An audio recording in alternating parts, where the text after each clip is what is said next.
আজকে চলে এসেছি নারায়ণপুর কালী মন্দির। তারকেশ্বর যাওয়ার পথে এটা একটা শ্মশানের মধ্যে কালী মন্দির, শ্মশান কালী।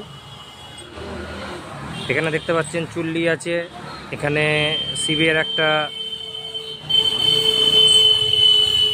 আর এইখানে ক্লাবেরই একটা অংশ।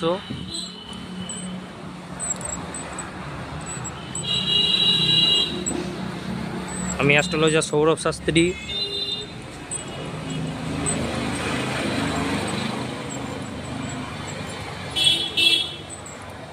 এখানে মা শ্মশান কালী দেখতে পাচ্ছেন বিরাজমান।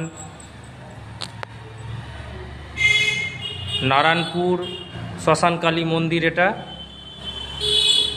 আপনারা আমাকে ফলো করতে পারেন এরকমই ধার্মিক ভিডিও এবং ইনফরমেশন পাওয়ার জন্য।